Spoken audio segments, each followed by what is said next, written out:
శ్రీమాత్రే నమ. జయ గురు దత్తాత్రేయ నమ. ఈ వీడియోలో మనం మిథున రాశి వారికి డిసెంబర్ 2024 సంవత్సరం మాస ఫలితాలు ఏ విధంగా ఉంటాయో తెలుసుకునే ప్రయత్నం చేద్దాం. మరి మిథున రాశి వారికి ఈ నెల ప్రారంభంలో ఉన్నటువంటి గ్రహస్థితి పరిశీలించినప్పుడు రాస్యాధిపతిగా ఉన్నటువంటి బుధగ్రహం 6వ స్థానంలో ఇంచుమించుగా ఈ నెలంతా కూడా సంచరించడం జరుగుతుంది. దానితో పాటుగా ప్రస్తుతం వక్ర గమనంలో ఈ గ్రహం సంచరించడం డిసెంబర్ 15వ తారీఖు వరకు మరి ఈ శుభగ్రహమైనటువంటి బుధుడు 6వ స్థానంలో వక్రిస్తూ అలాగే తృతీయాధిపతి అయినటువంటి రవిగ్రహంతో కలియడం జరిగింది. ఇది ఒక విధంగా విజయస్థానం అవుతుంది, 6వ స్థానం. అందువలన ఈ రాశివారు ముఖ్యంగా ఎవరైతే మిథున రాశి వారు నూతన ఉద్యోగ కొరకు ప్రయత్నం చేస్తున్నారో వాళ్ళకి ఈ యొక్క గ్రహస్థితి చాలా అనుకూలమైనటువంటి ప్రభావాన్ని చూపించడం జరుగుతుంది. మీలో ఉన్నటువంటి సామర్థ్యం పెరుగుతుంది, మీ కృషికి తగిన గుర్తింపు రావడం కూడా జరుగుతుంది. సో అందుకే 6వ స్థానంలో రవి భగవానుడు మీకు ప్రభుత్వ సంబంధించినటువంటి కార్యాలయాల్లో కానీ ఉన్నత హోదా కలిగినటువంటి వ్యక్తులు కానీ మీకు సహకరించి మీ యొక్క అభివృద్ధికి తోడ్పడడం జరుగుతూ ఉంటుంది. సో అలాగే ఈ యోగ ప్రభావం వల్ల మీలో ఉన్నటువంటి టాలెంట్ పెరగడం వల్ల ఏ ఇంటర్వ్యూకి వెళ్ళినా కూడా సులభంగా మీ యొక్క విజయ అవకాశాలు చాలా అనుకూలంగా ఉండడం జరిగింది. ఇది చాలా అనుకూలమైన స్థితి. అలాగే మీకు శుక్రగ్రహం 8వ స్థాన సంచారం చాలా వరకు అదృష్టాన్ని అనుకోకుండా కలిగించే అవకాశం ఉంటుంది. ఇది ఒక రాజయోగం లాంటిది. ఈ మిథున రాశి వారికి శుక్రుడే ఉపయోగపడే గ్రహం, చాలా మంచి ఫలితాలు ఇస్తూ ఉంటాడు.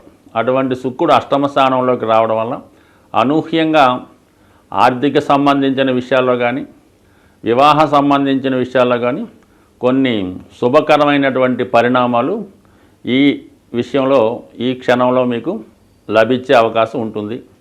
అలాగే ఈ శుక్రుడి పైన ధనస్థానంలో ఉన్నటువంటి కుజగ్రహం వీక్షిస్తున్నాడు. అంటే ఒక విధంగా ధనస్థానం యాక్టివేట్ అయింది, 8వ స్థానం యాక్టివేట్ అయింది. ఈ రెండు ప్రభావాలు ఎలాగా ఉంటాయంటే మీకు ఆర్థిక పరంగా మీ యొక్క అభివృద్ధికి కారణం అవుతూ ఉంటాయి. అంటే మీరు ఏదైనా స్థిరాస్తి అమ్మడం వల్ల కానీ లేదంటే మీకు ఏదైనా ప్రభుత్వ రుణం ద్వారా కానీ అనూహ్యంగా మీకు ఆర్థికపరమైనటువంటి అవసరానికి తగినటువంటి ధనం లభించే అవకాశం ఉంది. సో అలాగే ఏంటంటే ఏదైనా ఫైనాన్స్ సంస్థలో కానీ చిట్ ఫండ్ సంస్థలో కానీ ఇన్సూరెన్స్తో కానీ పెద్దల వారసత్వంగా కానీ ముఖ్యంగా మీకు మీ యొక్క భార్య తరపు నుంచి కానీ ఈ విధమైనటువంటి ధన సహకారం రావడం వల్ల మీకు ఖచ్చితంగా ఈ ఆర్థిక పరమైనటువంటి అవసరాలు ఈ సమయంలో చాలా వరకు తీరిపోయే అవకాశం ఉంటుంది. అయితే ధనం విషయంలో ఖర్చు కూడా ఆ విధంగానే ఎక్కువగా ఉంటుంది. అంటే ఎంత తొందరగా ధనం వస్తుందో అంతే తొందరగా ధనం ఖర్చు అయిపోవడం జరుగుతూ ఉంటుంది.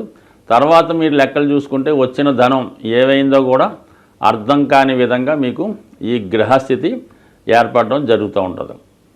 దాని తర్వాత ముఖ్యంగా ఏంటంటే మరి 12వ స్థానంలో ఉన్నటువంటి గురుగ్రహం మీకు 6వ స్థానాన్ని కూడా వీక్షించడం, దశమాధిపతిగా ఉన్నటువంటి గురువు 12వ స్థానంలో ఉండడం, ఇవన్నీ కూడా కొంతవరకు మీరు ఉద్యోగంలో అయినా మార్పు కొరకు కానీ ఉన్నతి కొరకు కానీ ప్రయత్నం చేస్తుంటే ఈ సమయంలో మీ యొక్క ఉద్యోగంలో మార్పు రావడం జరుగుతుంది. అలాగే విద్యా సంబంధించిన విషయాల్లో మీరు ఏదైనా ఉన్నత విద్యా అవకాశాల కోసం ప్రయత్నం చేస్తున్నా ఈ సమయంలో మీకు ఇటువంటి ఉన్నత విద్యా అవకాశాలు ఖచ్చితంగా రావడం జరుగుతూ ఉంటుంది. అటువంటి రెండు శుభగ్రహాలైనటువంటి బుధ గురువుల మధ్య ఉన్నటువంటి సమసప్తక స్థితి, అలాగే శుక్రుడిని కూడా గురువు వీక్షించడం, ఇవన్నీ కూడా జాతకుడికి మరి యొక్క అదృష్ట యోగాన్ని ఏర్పరచడం జరిగింది. సో ఈ కారణం వల్ల ఏంటంటే జాతకుడు చేసే ప్రయత్నాలు చాలా వరకు అనుకూలిస్తూ ఉంటాయి. అది టాలెంట్కి సంబంధించింది కూడా.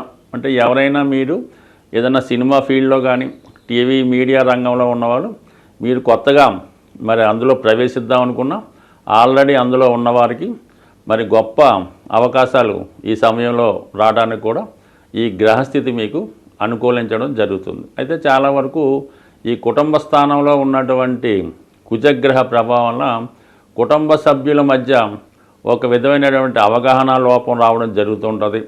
ఇంటర్నల్గా మీ కుటుంబంలో ఎవరో ఒకరు ఏదో ఒక కారణం వల్ల కుటుంబం నుంచి వేరే ప్రాంతానికి మైగ్రేట్ అవ్వడం కానీ, వారికి ఉద్యోగరీత్యానో వేరే కారణాల వల్ల కుటుంబం నుంచి వేరే ప్రాంతానికి వెళ్ళే సూచనలు ఉంటాయి.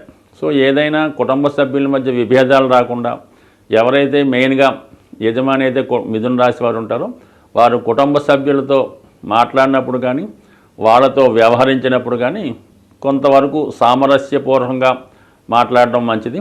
అది కొంతవరకు తర్వాత విభేదాలు రాకుండా సర్దుకుపోయే విధంగా ఉండడం జరుగుతుంటుంది. అదే పౌరుష పదజాలంతో కానీ పౌరుషంగా కానీ మాట్లాడడం వలన ఈ చిన్న సమస్యలు చిన్న గొడవలు జీవితాంతం పెద్దవిగా మారే అవకాశం ఉంటాయి. కాబట్టి చాలా వరకు సహనంగా ఓర్పుగా వ్యవహరిస్తే మంచిది. ఏదైనా మరి ఈ కుజుడు ఒక్కడు మీకు ఏదో విధంగా లాభాన్ని చేస్తుంటాడు, ఇబ్బందిని పెడుతుంటాడు, ధన లాభానికి కారణమవుతుంటాడు, కుటుంబ సమస్యలకి కారణమవుతుంటాడు. కాబట్టి సాధ్యమైనంత వరకు ఏదైతే వ్యక్తిగతంగా ఎవరికైతే తొందరపాటుతనం, కోపం, దురుసుగా మాట్లాడడం ఇవన్నీ కుజుడి యొక్క విపరీత ధోరణి కారణమవుతుంటాయి. కాబట్టి ఇవి సాధారణంగా కోపాన్ని వాక్ని అదుపులో పెట్టుకుంటే ఇంచుమించుగా మిథున రాశి వారు ఈ రాబోయే నెలంతా కూడా మిగతా విషయాలన్నీ సహకరించడం వల్ల చాలా ప్రశాంతమైనటువంటి హ్యాపీ లైఫ్ అనుభవించే అవకాశం ఉంది. స్వస్తి. గ్రహాల యొక్క స్థితి పరిశీలించినప్పుడు ఏదైనా ఏ రాశి వారికైనా ఏ లగ్నం వారికైనా బాగా కష్టపెట్టాలన్నా సంతోషాన్ని ఇవ్వాలన్నా కూడా 2 గ్రహాలు ప్రధానంగా ఉండడం జరుగుతుంది. అందులో ఏంటంటే ఒకటి కుజగ్రహం, ఒకటి శనిగ్రహం. ఈ 2 గ్రహాలే జాతకుల యొక్క సమస్త ఇబ్బందులకి కారణమవుతుంటుంది. సో అలాగే ప్రతి నెలలో కూడా ఈ గ్రహాలకి సంబంధించినటువంటి కొన్ని పండగలు పర్వదినాలు రావడం జరుగుతుంటుంది. ఆ సమయంలో ఆ గ్రహాలకి పరిష్కారం చేసుకోవడం వల్ల ఎక్కువ ఫలితాన్ని జాతకుడు పొందడం జరుగుతూ ఉంటుంది.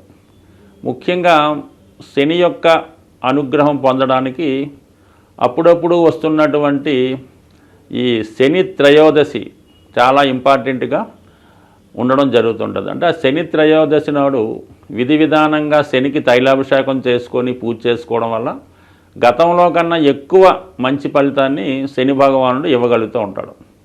అటువంటి శని త్రయోదశి ఈ డిసెంబర్ నెల 28వ తారీఖున రావడం జరుగుతుంది. ఆ రోజు శనివారం. అలాగే అనురాధ నక్షత్రం రావడం వల్ల ఆ రోజు కంపల్సరిగా మరి అసలు రాశితో సంబంధం లేకుండా అందరూ కూడా ఆ రోజు విధి విధానంగా శని భగవాన్ని తైలాభిషేకం చేసుకోవడం, అదే రోజు శివాలయంలో శివుడికి అభిషేకం చేసుకోవడం వల్ల మరి కంపల్సరిగా శని యొక్క అనుగ్రహానికి పాత్రులవుతారు.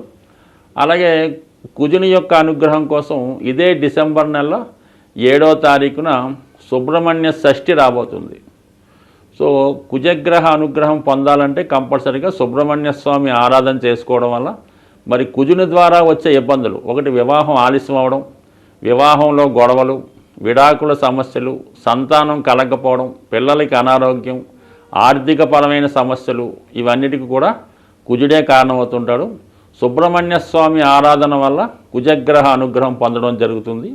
అటువంటి సుబ్రహ్మణ్య షష్ఠి రోజు ఖచ్చితంగా విధి విధానంగా ఉపవాసం ఉండి మరి ఆ సుబ్రహ్మణ్య స్వామికి వీలైన వారు అభిషేకాదులు నిర్వహించుకోవడం వల్ల, ఆ రోజు ఉపవాసం ఉండడం వల్ల కంపల్సరిగా ఈ 2 గ్రహాల యొక్క అనుగ్రహానికి పాత్రలవడం జరుగుతుంది. కాబట్టి కంపల్సరిగా మరి ఈ 2 కంపల్సరిగా పాటించండి. అలాగే చాలా వరకు ఈ నెలలో మీకు ఏ ఇష్టదైవాన్ని పూజించుకున్నా మంచి ఫలితం పొంది ఆ గ్రహాల యొక్క అనుగ్రహానికి పాత్రలవుతారని ఆశిస్తూ స్వస్తి.